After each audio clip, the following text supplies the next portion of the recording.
This is a presentation for the Study Abroad office in the College of Agriculture and Life Sciences specifically. I would say one of the best things that you can do at this point in time is to follow us on Facebook and Instagram. These two locations are where we release new program updates, program application deadlines, scholarship information. So definitely, if you do have Facebook, Instagram, Twitter, follow us for sure. It's a really great resource. At the very bottom of the page, you see our website too. And so we are also located in 18 Curtis Hall. We typically have a staff member in the office. So if you stop by, we'll be able to help you with any questions that you have. A lot of us will be working from home on a rotational basis, but again, we do have someone in the office. So really quickly, I do like to start with what study abroad actually is. And I know some of you have seen some form of this presentation, but it doesn't hurt to go through the information just another time to see it. And study abroad has a lot of different definitions. And so I really like to define that study abroad, simply put, is the opportunity to study and live in a foreign region of the world. And we say foreign region of the world because we actually have programs that go to Hawaii, that go to the US Virgin Islands. And, you know, both of these programs are inside the US, right? But they can be so different to students who are typically who have grown up in the Midwest or who are maybe going to Iowa State, that these programs are kind of foreign to them. But then, of course, we do have traditional study abroad, where you can study abroad in any location in the world. We have programs that fit a variety of students or individuals' needs. These programs can vary based on length. So we have programs that go anywhere from a week to an entire academic year. They can vary on location. So we have programs to all 7 continents, which means that, yes, we have a program that actually goes to Antarctica, and that will be going not this winter, but next. And then also programs that can vary based on activities as well. Most students, when they study abroad, they go to study, of course, but you can also be an intern, you can conduct research, you can volunteer. There's so many options. So we just want you to know that there are different things to fit your needs, and our office is more than happy to work with you to find what study abroad will fit for you. Also, another thing I like to talk about are the benefits of study abroad. I know that a lot of students may not spend time thinking about why study abroad is beneficial to you. And so very quickly, I just like to go over the fact that, especially professionally, there's so many employers that love seeing study abroad on your resume. They like to see you talk about it during interviews. And so when you study abroad, you're actually able to network with professionals that are in your field. These are people that maybe you wouldn't normally meet on a day-to-day basis. So you're going to learn how to work with these people. You're going to learn how to work with people who are different from you in many aspects. And that's something that employers really value. So in that way, you're going to stand out to employers. You're going to be able to learn technical information that's specific for your field and apply that when you're in an interview setting. And of course, once you get hired for a job, you're going to be able to apply that in the working world. And then also, you get to build your resume with study abroad experiences. One of the things that we do in the College of Ag and Life Sciences, in the study abroad office specifically, is we have a Marketing Your Study Abroad Experience workshop. This is a great opportunity for students who have returned from study abroad to learn about what skills did I gain when I studied abroad. How can I interview using the STAR method with my study abroad experience? How do I write study abroad on my resume?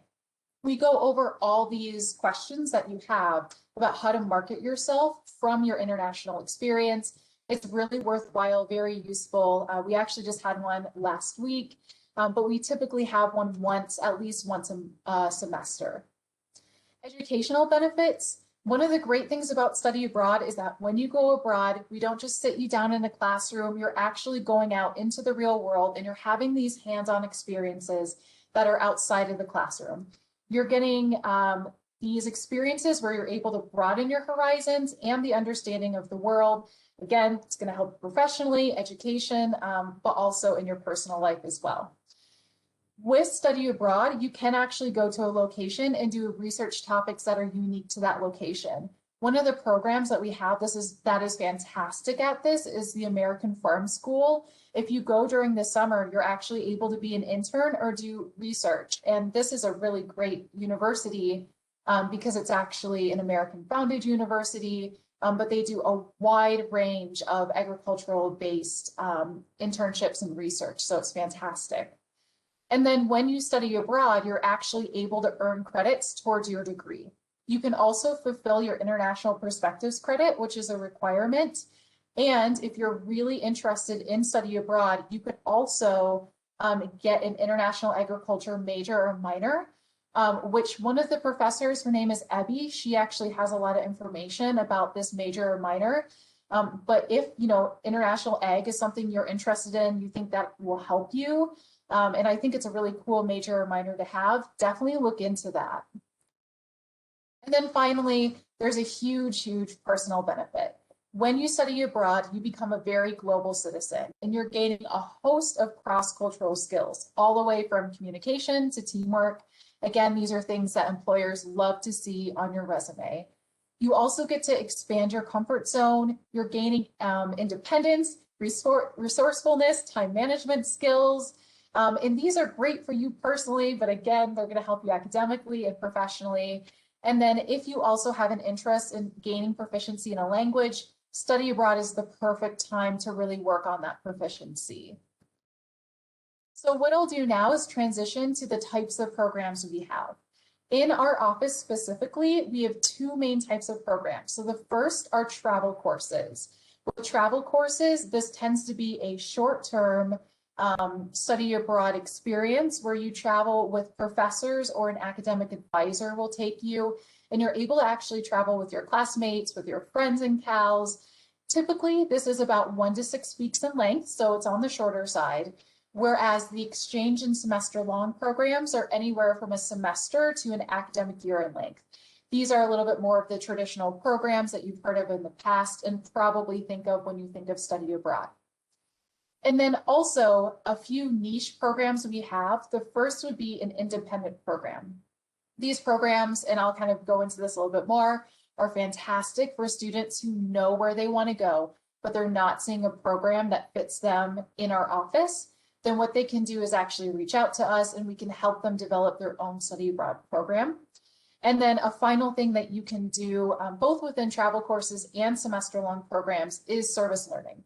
Service learning is a really cool way to get and to really get to understand the local community a bit more and to serve them in a different way that you may not in other study abroad programs.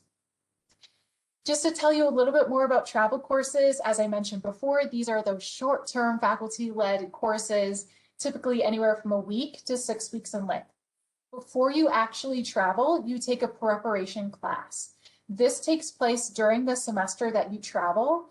The credits that you earn through this class are, I would say, roughly about 3 credits is the average. Typically, we say that if you travel for 2 weeks, you get about 3 credits. And then the class size that you're traveling with is about 8 to 30 students. Again, this really varies depending on what you're doing in the class, where you're going, how accessible it is, all those different things. So during the preparation class, what you're learning about is what kind of agriculture you're going to see, experience, interact with there, but also you're going to talk about pre-departure orientation information and things that are related to the culture of the country that you're going to be in. So, as I mentioned before, one of the great things about travel courses is that you're able to travel with professors and friends. I think this is especially great for students who haven't actually traveled outside of the US before. Maybe they're a little uncomfortable with being gone for a week or two. It's great because you're always going to have the opportunity to be with other students. You do have free time during your schedules. Most travel courses allow for, a few hours in the evening for you to go off with friends or do your own thing. But you never have to travel somewhere on your own between different sites. That's all coordinated for you and it's all included in the program cost. So travel courses, really great option for students who maybe aren't comfortable traveling on their own. Maybe it's their first time traveling on their own. Also, it's great for students who feel like during their 4-year plan at Iowa State, they may not have a lot of flexibility or time to go on a semester. Although I would encourage everyone to do that, I know that that's not a reality for all students. And so travel courses are a great way to actually have a study abroad or multiple study abroad experiences because we often travel in the summer or over breaks like fall break, winter break, spring break, or after exams in May. And just to give you a couple examples, so as I mentioned, we do also have winter break and fall break trips, but spring break and traveling after exams in May are some of the most popular times to go on travel courses. And what you see here are a few of the programs that have run in the past. I would say most of these programs will go again in the future. But again, these are just some examples. And just to kind of show you how this works, at the very top, you see Australia, and in parentheses, you see agronomy and economics that are in parentheses there. So what this means is that you earn credits through these departments. However, you do not have to be a part of these departments or have these majors to go on the program. It just means that the 3 or so credits that you earn to go on these travel courses will be through those departments. Again, for instance, if your dream is to go to Australia and you just really want to go swim and like the ocean, see the coral reef, the Great Barrier Reef, totally understandable. You can go on this Australia program as well. You don't have to be a part of the agronomy department. So the rest of these travel courses that you see here, these are not all the travel courses that we have go in the future. These are just some, and we're always developing new travel courses as time goes on. So switching gears really quickly to exchange and semester-long programs, as I mentioned before, these are more of the traditional types of study abroad programs. One thing to keep in mind is that exchange and semester-long programs are very similar. The biggest difference between the two is that exchange programs are where you pay Iowa State tuition and fees to go to that university, whereas semester-long programs are where you pay the host university's tuition and fees. Generally speaking, if you're an in-state student, an exchange program might actually be a better deal for you because you're only paying a few $1,000s a semester to go to Iowa State. So that's how much you're going to pay to go to an exchange program. Whereas we find a lot of students who are out of state actually pay less to go on a semester-long program than to stay a semester at Iowa State. So that's something to keep in mind. We have programs that are at a variety of price points, but if you have any questions about your specific situation, come to our office and talk to us, but also talk to financial aid because they're very aware of your own personal financial situation. One of the great things about an exchange and semester-long program is you're able to take courses from a university abroad, and those courses actually transfer back for your academic majors and minors. And again, when you go abroad, you get a brand new experience on agriculture. I love Iowa State. It's a fantastic university, but there are some things that you're not going to learn about agriculture by being in the Midwest that you will learn by traveling in the world and seeing how other cultures go about agricultural practices. And then, as I mentioned, so those credits can actually transfer back to you at Iowa State for your majors and minors. The key thing here is to talk to your academic advisors. Tell them that you want to study abroad, that you want to take courses abroad, but have those conversations with them, show them examples of classes that you'd like to take abroad, and ask them if these courses can transfer back for you. Because ultimately, your academic advisor is the person who decides if credits abroad can transfer back to Iowa State for you. And then this slide is just showing a few of our exchange programs that we have. As you see here, a lot of our partners are based in Europe. However, if you really want to go to, let's say, China, we do have another office called the Study Abroad Center. They're located in the Memorial Union, and they have a whole host of programs. So SAC, they actually cater towards any student of any major from any college. So you are also able and more than welcome to go and talk to them if you want a different variety of programs. I think one of the great things about studying abroad through the College of Agriculture and Life Sciences is that we look through these universities to make sure that these universities are, the top universities in their countries, in their region of the world for agriculture and life sciences. Now, you could definitely go on a program through SAC and you might find some amazing ag courses. So it's worthwhile checking out their programs too. But we just kind of do the searching for you and see what partner universities are going to be great for agriculture and learning courses and anything life sciences related as well. And then independent study abroad programs are another one that I mentioned too. Again, this is a great option for students who maybe they have family in another country, maybe they just want to build their own experience. They can actually stop in the office and say, hey, I see that there's not a program in Portugal. I really want to work with one specific company, do one specific thing, live in a house share there, whatever it may be. And we help you figure out what those details of that program are. We help you figure out how to find a visa, how to apply to that company. So this is for students who are a little bit more independent in their thinking and in their mindset, but we can definitely help you figure out what study abroad program is best for you. And then also we have service learning programs. Again, a really cool, fantastic way for you to be integrated into the local community. You can do this over a semester, a summer, or even a travel course option. So keep that in mind that you can do this at any point during your time at Iowa State. And we have two really robust programs in the US Virgin Islands and Uganda. You get to do anything from working in school gardens to working on sustainability projects. Again, just a really great way to be integrated into the community and have a really hands-on experience. And then the last thing that I'll talk about before we start having Q&A with the student travel consultants are scholarships and financial aid.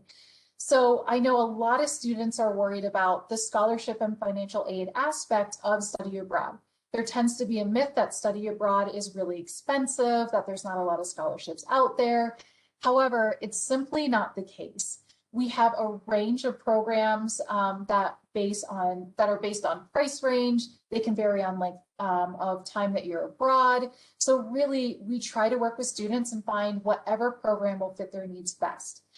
So our office has what we call the Cal Study Abroad Scholarship.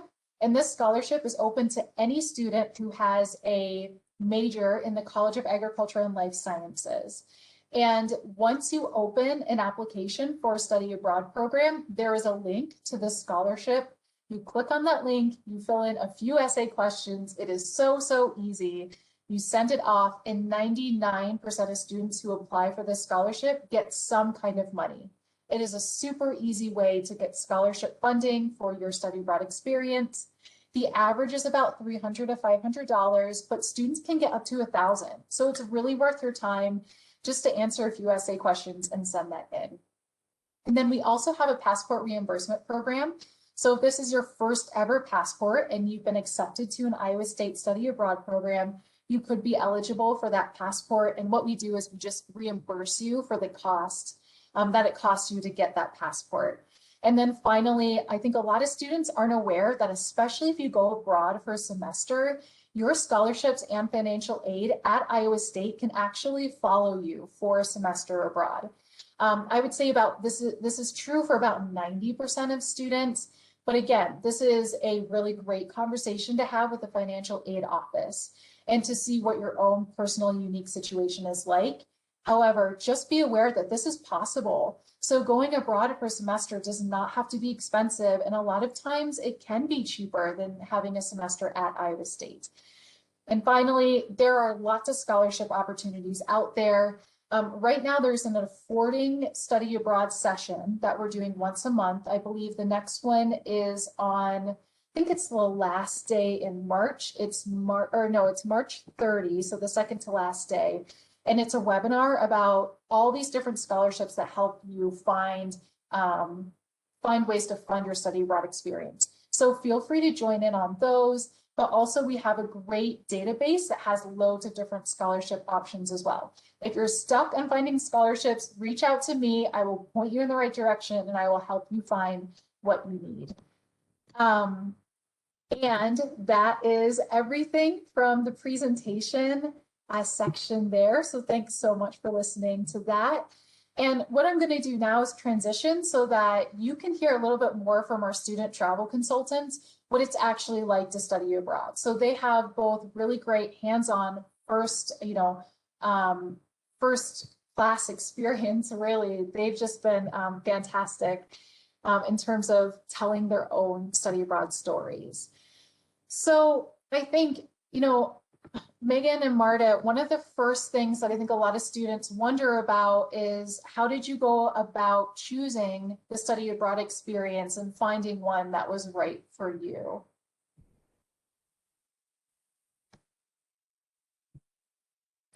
I can go ahead and answer it first. I actually wanted to add one more plug before we kind of started talking about the presentation. So along with the Affording Study Abroad sessions, we also post once a week every Monday. We're doing like an affordability little campaign on social media. So if you're wondering other ways besides just like scholarships to kind of learn how to fund your study abroad experience, you can check that out. Like it's anywhere like from talking about how to save your money, among other things that are kind of just valuable for like your own personal benefit. So feel free to just like check out that on our social media platforms. But I would say, to answer the question that Jessica just asked, it is really hard to choose just because you want to make sure that you obviously make the right decision, since it's like an investment in your personal benefit, and you're like obviously paying thousands of dollars to go. So it's like you want to make sure that you are going to be able to get the most out of that experience, and it's what you're going to want. But I would say I think I chose mine. So I went to Argentina, for those that were on the chat at the beginning, and I studied agricultural business, production, and trade. And since my major was agricultural business, I knew that ultimately I would benefit from it because it was really solely based around agricultural business. And I was also really interested in agronomy, and that went along with it as well. So I would say kind of just like whatever, it doesn't even have to be based on your major. Like if you're interested in horticulture or you're interested in agronomy, choose one that you think is going to benefit your future occupation or something like that. But I would also mention the time that I went. I went my freshman year, and when I got to college, I definitely hadn't quite left my comfort zone yet, and I felt like I was kind of holding myself back from a lot of opportunities because I was like, oh, I want to like go home for spring break. I want to do this. I want to do that. But I kind of told myself like, you have 3 more spring breaks. You have your whole life to like go home. You can skip like 1 week of spring break to go on study abroad, and it was like the best decision that I've ever made because I was personally terrified. I had never left the country before. I've ridden on a plane twice before, but I was about to get on one for 10 whole hours without stopping. So just like that, and even my parents were like, "Are you sure you can go?" Like, oh my goodness. But I knew that my advisors and professors were going too, and so you definitely just kind of have to take that leap of faith and like trust your gut that you're making the right decision. And I can assure you that I haven't heard anyone that's gone on study abroad that they've regretted the trip that they went on, because every single one of them are unique in their own way, and they're all a great experience.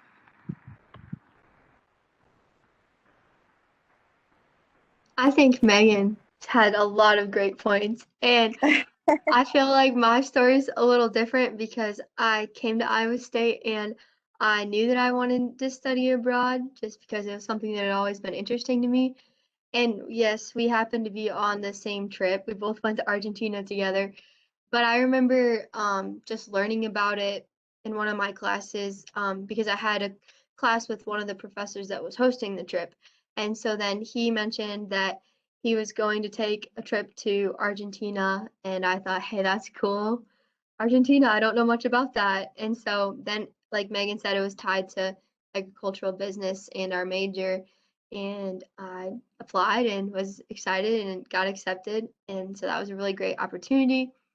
I've also had the opportunity to study abroad for a semester, and that decision was more based on the fact that am studying Spanish, and so then I wanted to choose a Spanish-speaking country to study in, and that helped me fulfill my academic credentials for that. And so I'd say it depends on your interests and what you are trying to accomplish and get out of the experience. Helps you to choose the right one. So, once you've actually figured out what study abroad experience you want and you've applied for it and you've been accepted to it, I think sometimes students can be really nervous about how do you prepare for it? What steps do we need to take? So I know that that's a huge question and there's lots of answers to it, but if you two have any, specific tips, whether it's about communicating, packing, like any sort of logistical planning, I think that would be great to hear because I think a lot of students don't really know where to start when it comes to actually preparing to go abroad. I feel like I want to point out something that Megan said right away, in her last answer was that, she was like communicating with her parents about, this experience. And I think that's huge because, yeah, preparing to leave the country and preparing to leave is a huge event in itself. And sometimes it's hard to know how you'll communicate with people back home. And so I know in my experience, I always explained the agenda and what was happening to my parents, but then also made sure I was able to communicate with them via like Facebook Messenger or any apps such as WhatsApp on my phone. And so that made me feel better about going abroad and helped me prepare in that way, but also made them feel better that they could communicate with me and I could send them pictures from wherever I was and they could kind of experience it alongside of me. Yeah, I'll add a little bit to that. So whenever you get accepted, it's a little different for semester and exchange programs, but for our spring break trip that we went on, and I think similarly, I think that's the word. For May travel and like summer travel, there's like a course that you will be enrolled in once you get accepted. So our course for the Argentina trip met like every Wednesday for a few hours, and so during that course, we had like obviously Cal Study Abroad office employees come in, and they were able to teach us, like that we needed to bring and like what vaccinations we needed to like leave the country, and just like all kinds of different like logistics that you don't really think about needing to do when you leave the country. And what to do if like there's an emergency or just like different things. And so that definitely helped me to prepare because I'm a very type A. Like I need everything to be in order. I need to know what to expect at all times. And so whenever I studied abroad, I was definitely that person that like packed literally like weeks before. And I know a lot of people aren't like that, but I like needed to know that I had everything I needed in Ames and that sort of thing. But that also brings up a good point when you're packing, because like if you're like me, I am sometimes at my boyfriend's house, I'm sometimes at my home, I'm sometimes in Ames. So it's like I'm just constantly like on the go. So making sure that you have everything you're going to need like ahead of time, because you're not going to be able to drive home the night before, you go across the sea kind of thing. Um, One thing I would say about packing, do not pack like a bunch of stuff.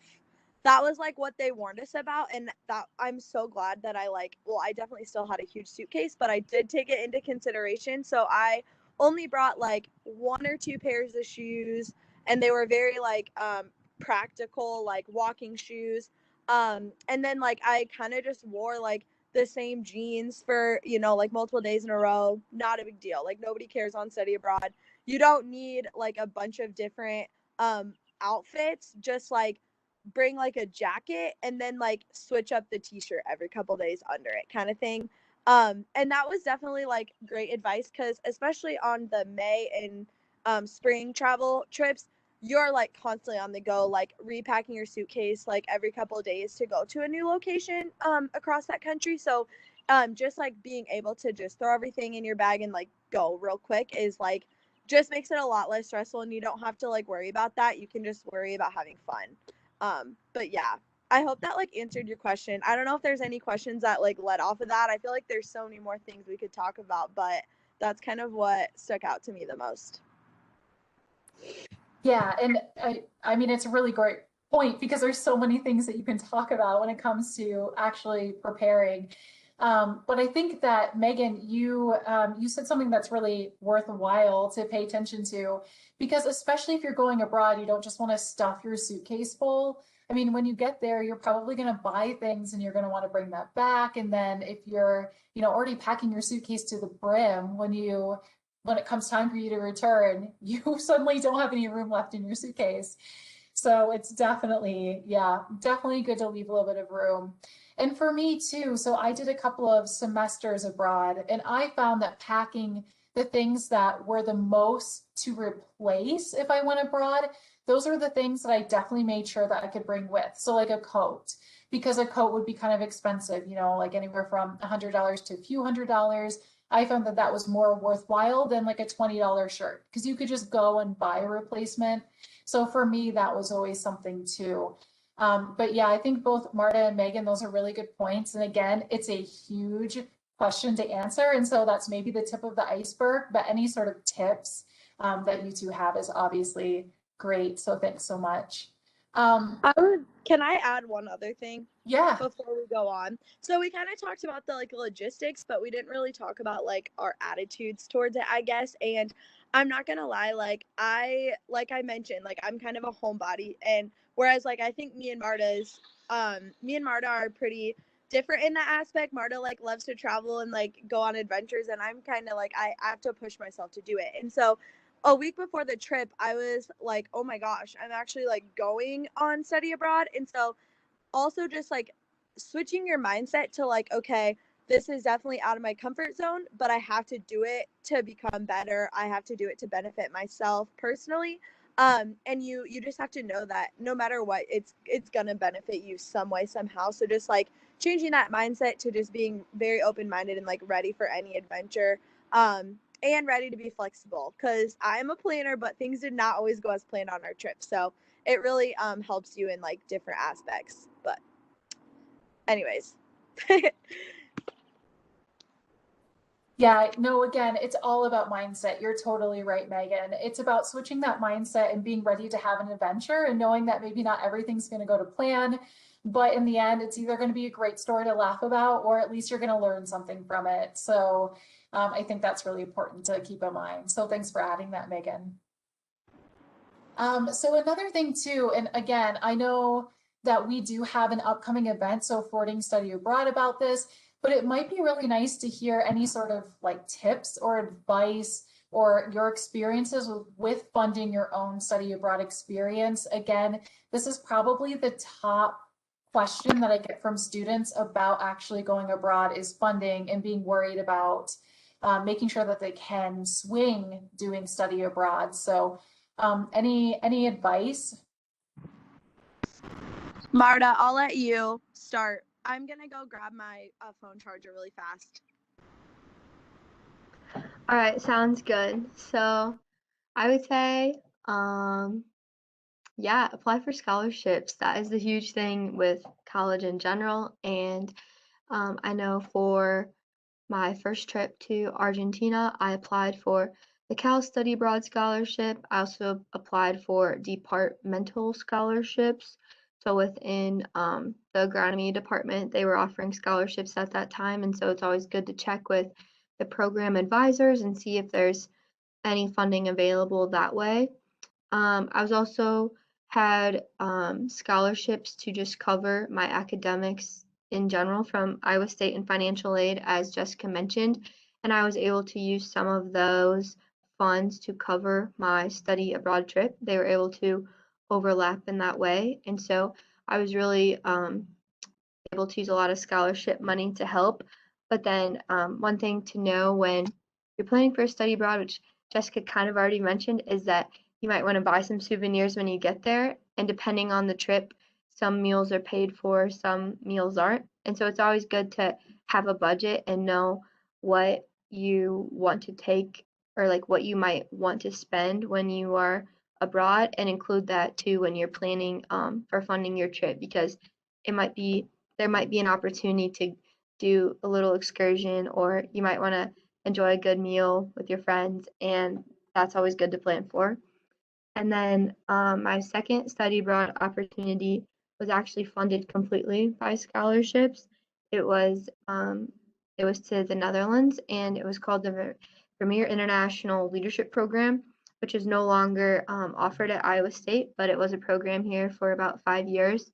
And I was able to apply and earn scholarships through the program, which then paid for and sent me on a spring break trip to the Netherlands.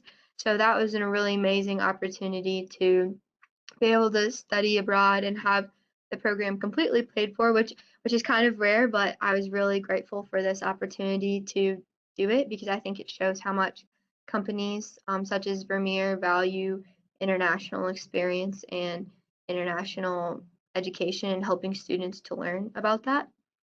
And then my final experience that I'll talk about was a semester abroad.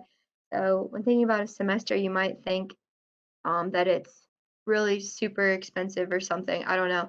But it's actually more cost effective, I think, than a spring break trip or a shorter trip because a lot of times a lot of that cost of that experiences is your plane ticket to and from that place.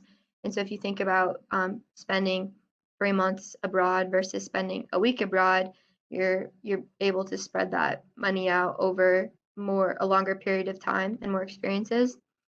And I was able to find a study abroad program for a semester that was the same cost as my in-state tuition here at Iowa State. And so then again, I was able to use some of my Iowa State scholarships to help fund that semester abroad and pay for it that way. So it's all about doing research and um, comparing programs, like comparing the cost of programs and what countries you're interested in, and comparing the cost of living there, and just finding something that works for your budget and your scholarships and what you have available for that. So that is a little bit about my experiences studying abroad and financing. Yeah, Marta did a really good job explaining that with especially like different types of programs. The only thing I would really add to that is start like saving early. So like if you know that you want to study abroad and in the springtime and you are like just like trying to save up enough money, just like every single cent matters. So if you're like, oh, I really want like to drive through McDonald's, but like I know I have food at home, definitely like just go home and eat. Or like if you're like, I really want this shirt but I'm gonna wear it one time, like don't buy the shirt, that kind of thing. And definitely save like your bigger expenses, because like studying abroad is absolutely irreplaceable, but you can always buy that stuff later on in your life. You can't study abroad. Like you can study abroad, but it's like a great time to do it now. And then another thing I would say is something I definitely regretted, not only just like when I studied abroad, but like in college in general, is I don't know that I worked that hard at finding scholarships. I did receive scholarships and I was very thankful for that, but I definitely think if I would have spent more time like researching to find different scholarships, I probably could have gotten more opportunities for that. So yeah, just don't like limit yourself. Like there will be scholarships that completely like fall into your lap, and you have to apply for right there, easy access to it. But definitely like reach out to your advisors and reach out to Jessica. It's a great resource, and your peers, and see if there's anything else that's available that you might not know about quite yet. That's a great point. So I also didn't apply for any scholarships when I studied abroad. It just didn't end up working out. One was because the deadline had already passed when I applied for it. Another one was just because I wasn't even aware. But even like, because Megan used the term research as in Google, like a simple Google search will lead you to so many scholarships. As well as, so ISU Abroad is the database for study abroad, and that's where you can find all programs like throughout Iowa State. It's also where you can find Iowa State scholarships, but we list national scholarships as well. There's lots of global scholarships. So these scholarships are out there. I'm just kind of shocked that a lot of students haven't looked more at it. But then again, I've also been in the same boat and did the same thing. But again, seriously, it's not even about like you have to dig a lot. It's the information is there, it's out there. And it's not actually that hard to find. So definitely go and look for it. Another thing to keep in mind too is some departments, especially in Cal, so agronomy is one example, they give out scholarships through their department and you can use it for study abroad. If you're looking at a departmental scholarship, you can look through that on one app. So that's the difference. But any other study abroad scholarship, specifically for study abroad, use ISU Abroad. So that's kind of the key difference, but it never hurts to check with your department because they might have an option for you. All right, great. So I would say, another question that a lot of students might not think about until they're there, might not even think about till they've come back from study abroad, is how to make the most of your study abroad experience. Again, huge question. There's probably so many answers, but since both of you have gone through the process and you've also had time to think about your experience, how would you make sure that you make the most of your study abroad experience? Yeah, so I'll start with that question. The first thing that comes to mind is that when we went on our study abroad experience or our study abroad travel course, we were handed a journal like right at the very beginning, like a little notebook. And when we got back from our trip, the journal was primarily so we could take notes throughout our trip. And then when we got back, we had to write a paper on our trip and like all the different things that we did and what we learned and things like that. And whenever I was at the different locations that we went to, the different farms and the different, places, I want to say this in like two different kind of points of views. I sometimes would get caught up in writing in my journal that I wasn't really like fully engaged on like what was going on because I was like, oh, I'm not going to remember this. I have to like write everything down kind of thing.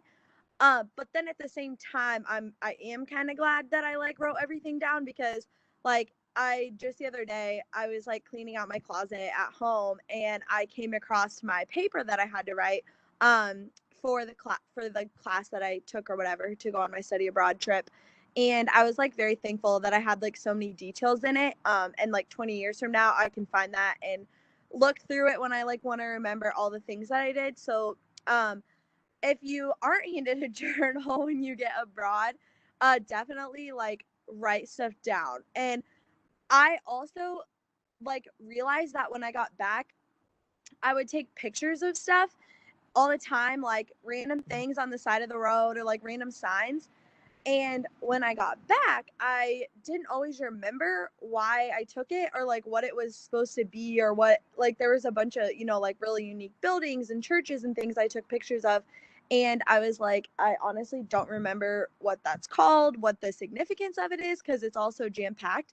So yeah, like write stuff down and make sure you know what your pictures are because then you like there's like what's the point of having the picture if you don't remember what it's like supposed to be.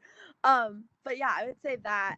And just like I'll reiterate, just being open-minded and like that just helps you to take it all in. There was definitely times on our trip where things did not go as planned. On the first day we got there, there was like probably 25 of us and I'd say probably like 3/4 of that was women, and we could not get checked into our hotel. And so there was about, I don't know, Marta, probably 15 girls, 16 girls in one room. And we had just got off of our 10-hour flight. And so we were like greasy and like disgusting. And all of us wanted to shower, but we only had this one room. And so I could have been like, oh my gosh, I'm so, annoyed because I want to look nice when we go out for supper. But we all were just like, well, we're on study abroad, so guess we're not going to shower. We're just going to throw on a dress and carry on with our night. So, like, just little things like that. You just really have to be, like, open-minded about it because you're only there for a certain amount of time. So, like, don't spend it being annoyed at little things. Like, just enjoy the experience and laugh about everything that happens because there were so many things that were, like, so funny and it just ended up, like, being a great time. But, Marta, you can go ahead. I love that. I totally had forgotten about that. So I'm glad you said that because, yeah, that's funny. I guess I didn't remember that.